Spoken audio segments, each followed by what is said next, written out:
Afternoon or evening to everybody, whatever, whenever it uploads.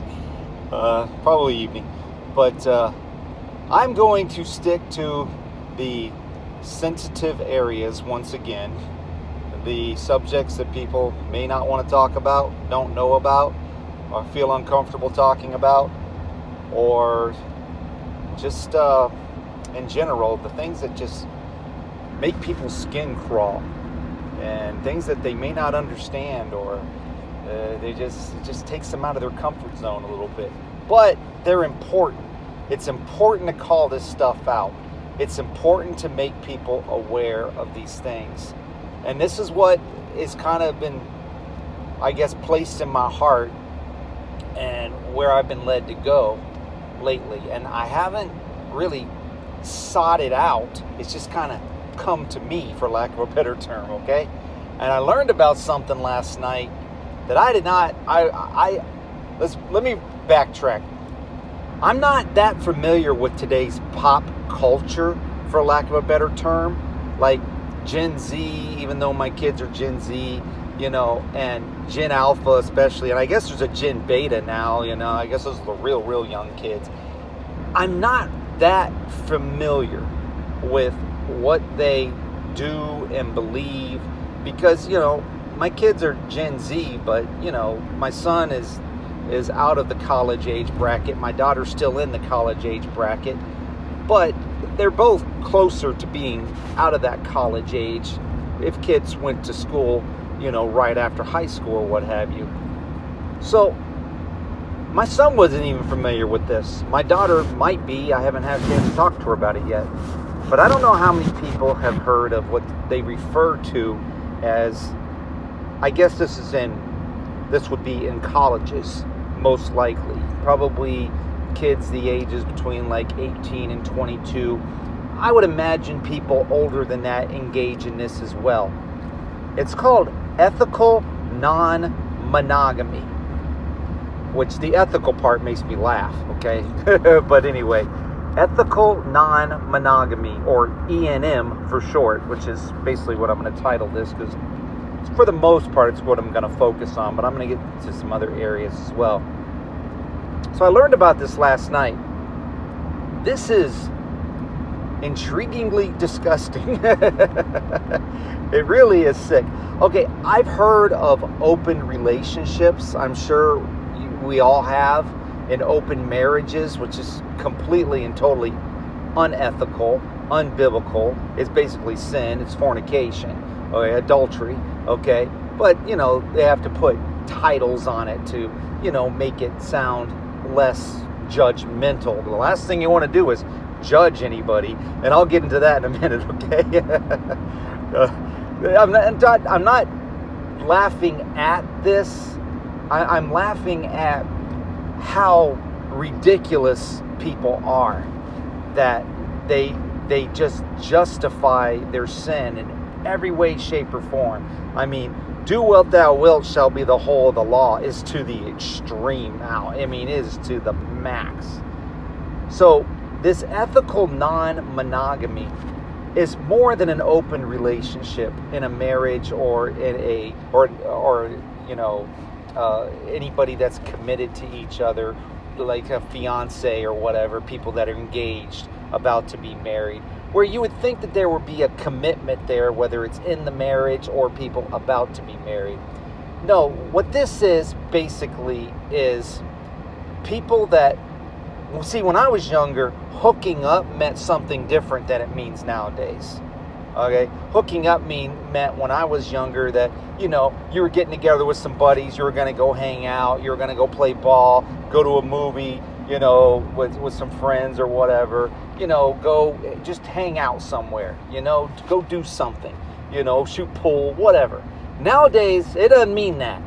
Hook up nowadays means, it just straight up means sex. Casual, non-committal sex, okay? That's what ethical non-monogamy is. It is an agreement that two people make, and they kind of consider themselves boyfriend or girlfriend, but they're in or unfortunately, other types of relationships. But I'm going to try to keep it simple, stupid, and stick with the heterosexual ones, okay? Where it kind of means boyfriend and girlfriend, but in that boyfriend-girlfriend relationship, where some people would call it going steady or whatever, there was some type of commitment. I mean, I'm going way back, where people would exchange rings or whatever, or something to show a commitment to the other person. Like I said, going steady, or when I was a kid, they would call it going with someone, and it kind of meant that you were committed to that person without signing a contract or anything, for however long both parties decided to be committed to that person and until they decided to break up or whatever. Well, in this E&M, ethical non-monogamy garbage, okay, basically a boyfriend or girlfriend can sleep with whoever they want as long as it is on, I think this is a joke. I hope it's a joke. Maybe it's not. Like an approved list kind of thing. A pre-approved list that both parties can agree to. So like, for instance, for college students, for a guy, it could be a whole sorority. For a girl, it could be a whole fraternity of people that would be on an pre-approved list that they would be able to have, not consensual but non-committal sex with. And I'm finding out about this last night, and I am blown away. I'm like, you talk about good evil and evil good. Oh my goodness. I mean, we are there. This is to the extreme. But it's even worse than that, though, because it's like they won't make a commitment to each other, but they come up with this agreement that they can have sex with whoever they want to have sex with as long as it is pre-approved by the other person. But this is the best part for these people. Since there's no commitment there, then there's no love there. So then there's no judgmental attitudes toward each other. There's no jealousy. There's no envy.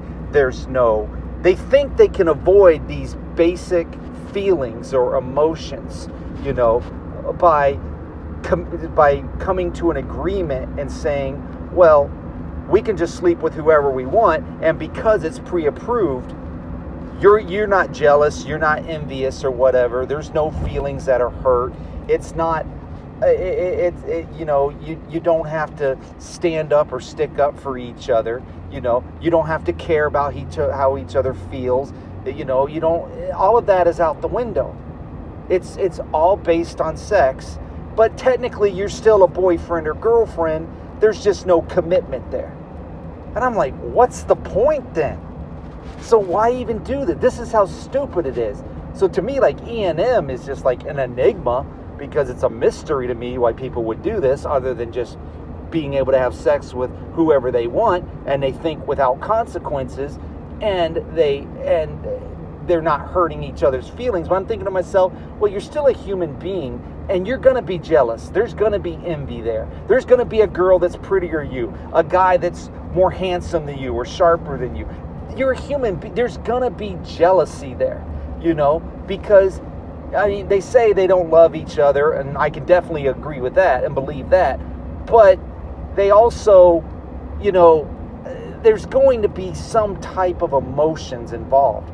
And I'm talking to you all about this because some of you might have, children in college, or in some type of university or higher level of learning or whatever, or grandchildren or what have you. Or this might just be the culture in general for this age group, and it may even go beyond that, beyond the college years. I don't know, but so, I mean, the E for me stands for enigma. I mean, the N is like nincompoop, because you've got to be an idiot to engage in this. Or, an M is moronic. Again, you've got to be a moron to engage in this. So, oh yeah, that's being judgmental. Okay, let's think about this, okay? You're having sex with whoever you want, whether, I hope it's protected or whatever, okay? But they're engaging in sexual relations with whoever they want, okay? One night stands to the extreme, okay? You don't think there's not going to be consequences for that? I mean, spiritual for sure. But there is nothing 100% except abstinence as far as unwanted pregnancy or STDs or AIDS or anything else, right? And I'm thinking to myself, this is like, I was talking to my wife about it earlier, this could be AIDS 2.0, you know? I mean, there could be all kinds of sexually transmitted diseases, you know, through who knows how many partners, how many people are in a fraternity or sorority. I have no idea, or even beyond that. I mean, this is crazy. You talk about an epidemic, you know? Oh my gosh. So, I mean, so whether people have protected or unprotected sex, I mean, they could still wind up getting STDs, AIDS, whatever. Definitely unwanted pregnancies, you know, and so forth and so on. And it's just like, man, this is like modern day Sodom and Gomorrah. This must have been what Sodom and Gomorrah was like, except probably worse. I don't know. Maybe the same. I'm guessing the same, most likely. But this is probably what it was like. So it's like, so this is what young people and maybe other people engage in. I mean, I've heard of swinger parties and stuff like that where people put keys in a bowl and go home with somebody that they don't even know. I mean, I get all, but this is like, this has a term for it, and people agree to it. I don't know if they sign a contract. I guess they do, or they at least come to some kind of an agreement in writing, or like I said, maybe it's a joke about a pre-approved list or whatever. It might be. I wouldn't doubt that that's not true, though. And I'm just like, I'm blown away by this. Okay, so this is what this idiotic generation does, okay? And beyond, I guess. Like I said, I'm old school. I believe in marriage between a man and a woman, a commitment, you know, not, you know, no adulterous affairs, you know, no fornication, you know, outside of marriage. I mean, that's old school, right? It's also biblically accurate, you know. It's the way we're supposed to live according to God's laws and according to the Bible, right?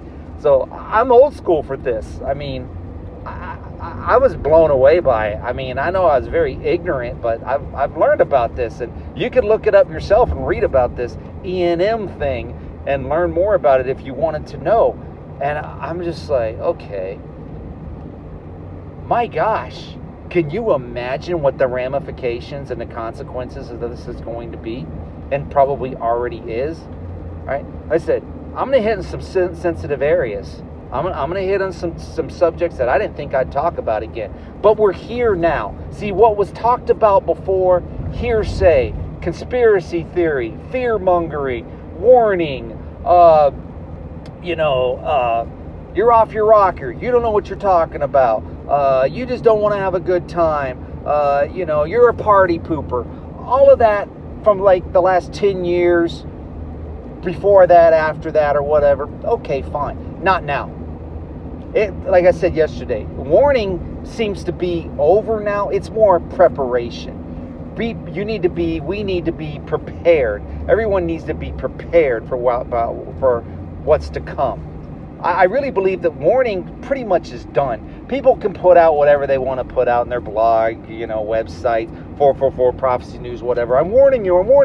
I mean, I don't know how many times somebody has sent me something lately. Oh my gosh. Multiple times about warning about getting out of California. Get out of California. Get out of California. Get out of California. Get out of California. Get out of California. I mean, even people from Florida warning people to get out of California, which I find funny. But anyway, I mean, just like, okay, how many years have people been told to get out of California, get off the coastlines, get out of the major cities? It's over now. Expect to get hit. It's not a warning anymore. Prepare to get hit if you live on the coastlines or in major cities. It's for real bad stuff to happen. I mean, we have shootings and stabbings on a daily basis, if not bi-daily, tri-daily, whatever. It is common occurrences now. The sin and the violence has ramped up to a fever pitch. So it's not warning anymore. It's preparedness. It's being prepared. If people choose to stay in major cities, they choose to stay in the coastlines, then be prepared. You live in an earthquake zone, a fault line, be prepared for earthquakes. You live in Tornado Alley, be prepared for tornadoes. You live in a hurricane-prone area, be prepared for hurricanes. It's common sense. You live in a major metropolitan area, be prepared for martial Dillon law, because of extreme violence and all kinds of other chaos. And be prepared for your city to burn. I mean, be prepared. Be prepared for extreme violence and chaos. Be prepared. If you engage in casual sex, be prepared to get AIDS. Be prepared for STDs. Be prepared for unwanted pregnancy. See, it's not warning anymore. It's preparedness. And it's kind of like this. People were warned not to dip bee shots, not to take the snake bite. Over and over and over and over and over again, ad nauseum, right? For year after year after year after year. Did it anyway. The majority of the world population has probably gotten at least one, if not fully, completely been vaxxed to the extreme. 5,000 people a day are dying on average now. You don't have to believe me. You look it up yourself. You go to a Substack, download Substack on your phone, or go to Substack or whatever, and read the same things I read, the Kingston Report, James Roguski, Josh Who Knows, Lioness of Judah, the same things I'm subscribed to, all free of charge, and you'll get the knowledge. You'll get the information. Not everybody's a liar. Dr. Peter McCullough, oh man, I can't even remember them all. Jeff Berwick, Greg Ranarino, I can't even remember them all. All of this, Michael Snyder, a lot of this stuff is free. A lot of the information is free. You just have to take the time to read the articles and get the information. They're telling you the truth because it's backed up with fact after fact after fact after fact. It's not warning anymore. It's preparedness. So people were told not to do this. They did it, and now they're suffering. Turbo cancers up the yin-yang. The latest one, Kelly Mack. I didn't even know who she was. Actress in The Walking Dead or whatever. Turbo cancer. And then there was that other dude, I can't even remember his name now, James Whale or whatever, just admonishing people, for not getting vaxxed, Then he winds up, turbo cancer, has to come out and say, I'm dying. I don't know if he's dead yet or not, Phil Collins in hospice. I don't know if he got vaxxed or not, but I'm pretty sure he probably did, Turbo cancers. Billy Joel, fully vaxxed. Brain dysfunction. Ozzy Osbourne, we all know what happened with him.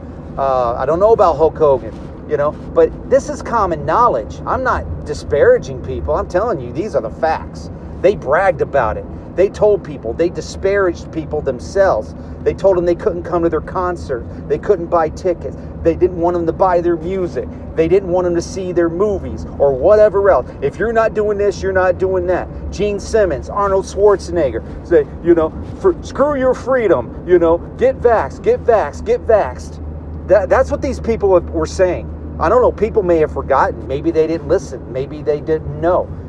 All of these people saying, you can't do this, you can't do that. We all know, we lived it for the last 5 years, right? Now people are dying constantly in hospice. Turbo cancers, brain dysfunctions, myocardial infarctions, sudden cardiac arrest, constantly, over and over and over. And it can all be traced back to this.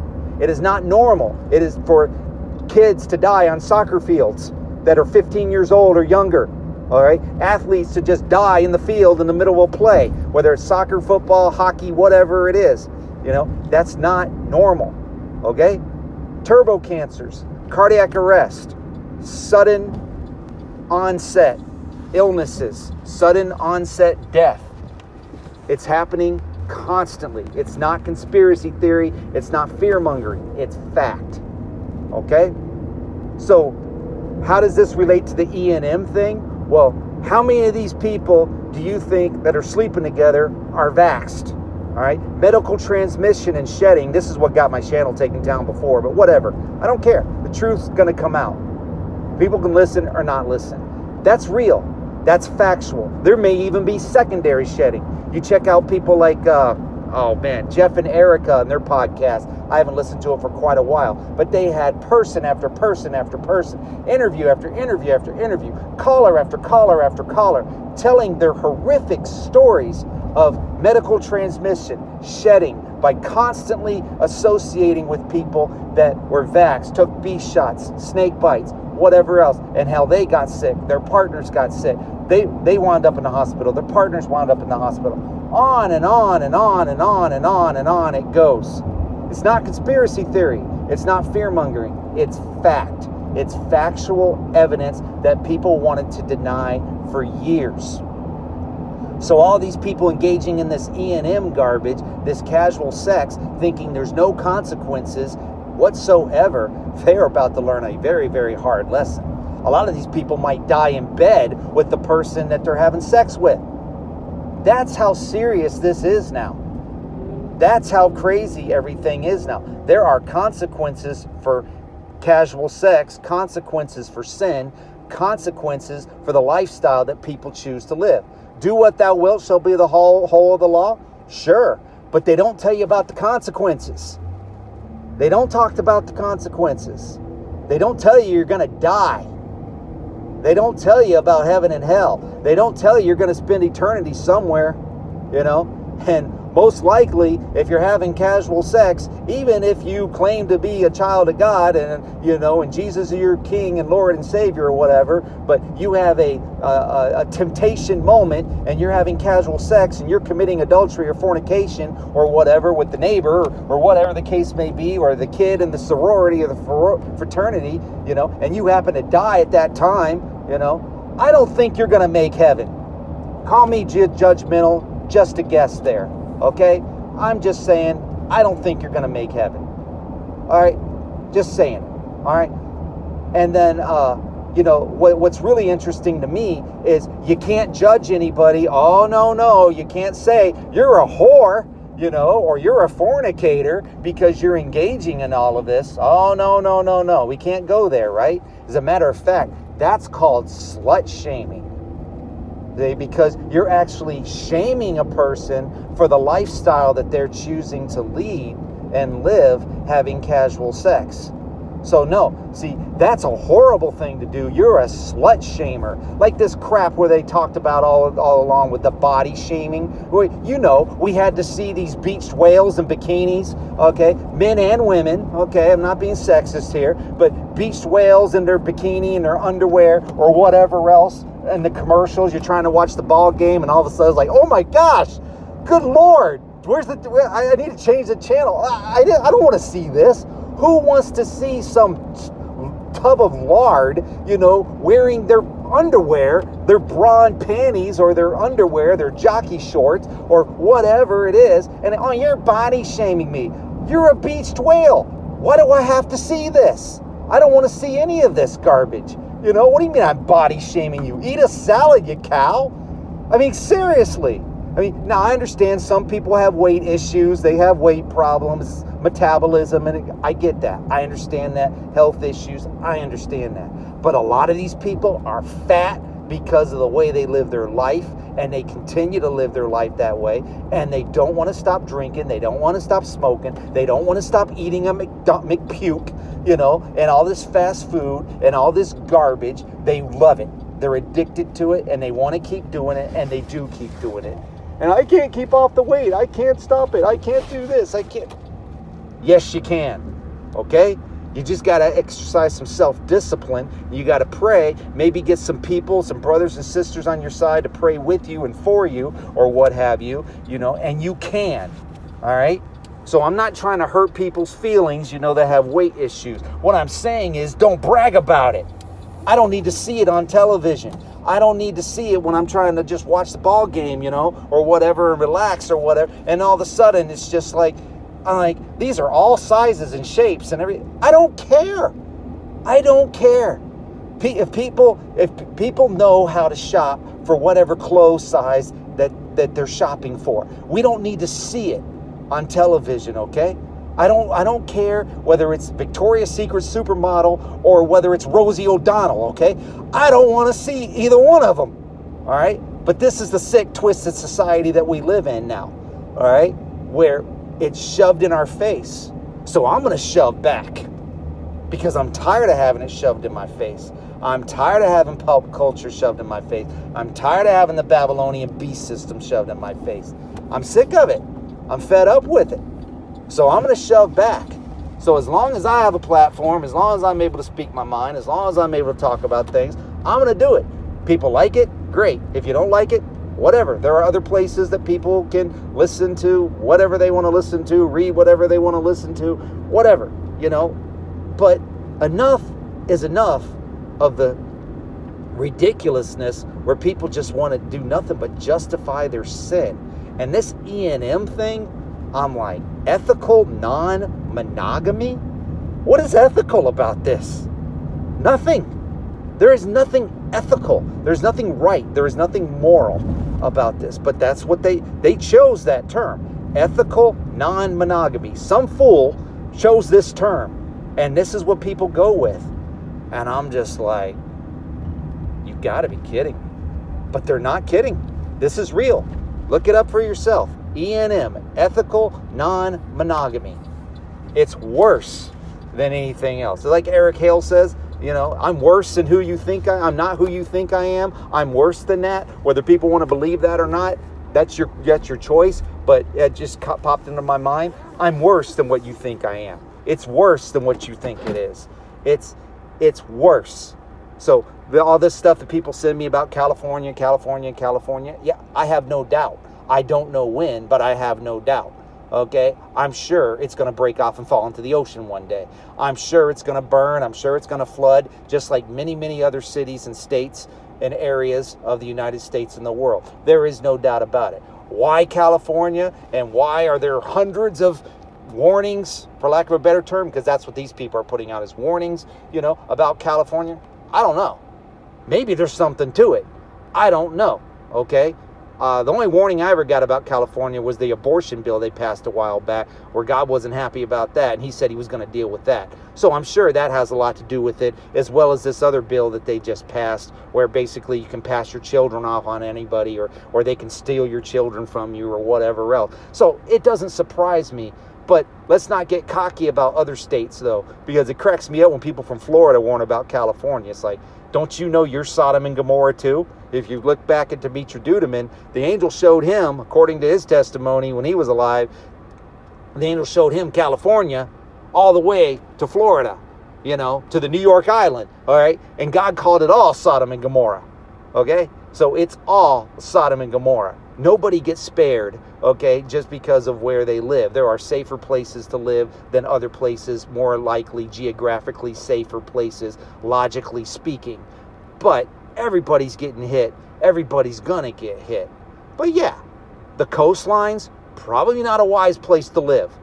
Major metropolitan cities, unless you want to get locked down like an animal and deal with all the roving gangs and all of the chaos where there's complete lawlessness, no police, nobody there to save you, and they deploy military in the streets, you probably don't want to live in major metropolitan cities either.